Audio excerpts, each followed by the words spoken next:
Good afternoon, everybody, and especially the guest from Babson. Nowadays, I think this become a buzzword of entrepreneurship and startup India. And entrepreneurship, they have been clubbed with the technology. So, if you go with the earlier days of India in the 15th century, it was known as a golden bird. In our Hindi language, it was Sone ki chidiya. So, it's a golden bird. Right, so since 15th century, it's a land of an entrepreneurship. Bangalore is a hotspot right now. And it's the 28th hotspot. The first one is Silicon Valley, and in India, it's Bangalore only. Tier 2 is coming up right now, and if you go with it, the maximum workforce. 54% workforce are self-employed. 54%. And especially this is in the rural area. So the much more emphasis should be given to the rural area. So what we want help from, especially the inclusion of this course in especially the technology part, in the curriculum of the technology side. If you see the major, it goes to all the major companies is related to the digital. Right? So this goes to the computer and IT section. Right? So the help we want at this we can inculcate to the tier 2 and tier 3. Right now, tier 2 and tier 3, the workforce self-employed 54%, majority are in agricultural sector. In what sector? Agriculture. Yeah, that's so irrigation and agriculture sector. Right. So this is the level difference. Tier 2, 3 are there, but for agriculture only. And if you see the Bangalore and Bombay and Madras, if you go with the tier 1, so there is a major vast valley between these two parts. So we have to be bridged between these two. And the engineering and the technology side, I think if we inculcate in the management, it's already there.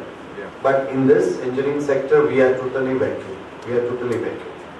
Because our engineering curriculum syllabus is such a way that we can't accommodate this type of subject. So it might be either non-creditable or by any other means we are trying to the universities.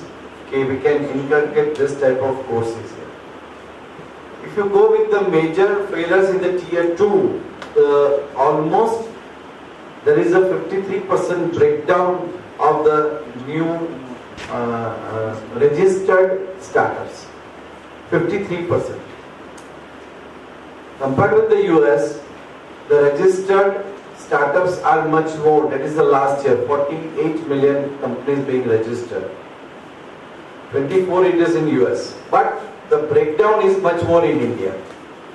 So number 1, we have to concentrate on this. Number 3, if you go with the funding, this time it has been, I think, increased by 300%. If you go with the first quarter of 2015, it is increased by 300%. The funding? Funding, yeah, funding. Where does it come from? It is from various sources. Either from self, or you can have your family business, or through banks, or various other sources. Compared with the US, it has been decreased 2015, increased in this. So I think this is two figure that we have to concentrate on it, right? So these are both are the extreme part. I think in the first floor, if you have seen the board of this innovation room, so there was various companies. So these are local startups. For example, Nema is there, or various you have been seeing. Compared with, so these are the tier 2, compared with the Infosys and various companies. 20 years back, so the concept of the entrepreneurship in India, 20 years back, Mr. Bajaj, who is 44 right now, he has started in the US online digital, that is the BASI.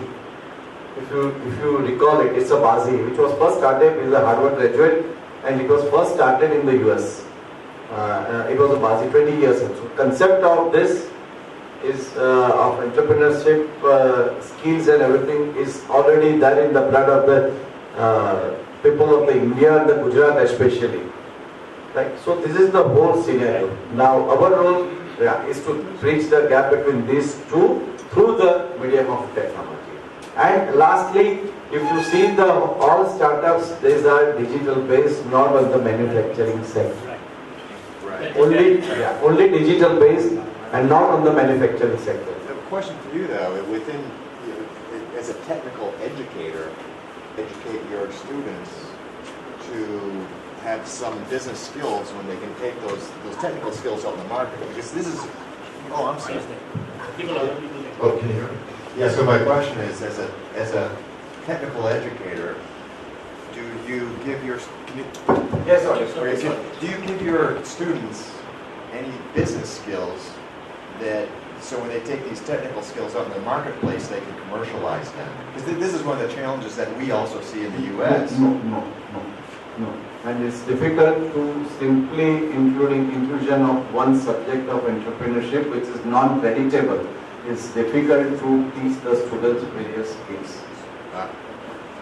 Okay. It's a non. It's evolving, but it's a challenge now in academic. Yeah, because we see this more and more too as we work with schools from around the world, where there's this merger between the technical skills and the business skills, particularly entrepreneurship, because it's great to have these technical minds that are out there with all these ideas, but how do you commercialize that? And either you do that through your network of friends that you've got who bring those skills to the table, or you have to educate them while they're still in the classroom to do that. Now it has been started, but at a very, I think let's say just 0.5% of the workers. Okay. But a big challenge here though too is the bridge that gap. MBA, yes, it is there in the management schools. Yeah. But in technology, it's not. Okay. So we want the help and thanks to Oakbrook for creating such a platform. So we want the help for the management schools. Yeah. That's Thank you. Yeah.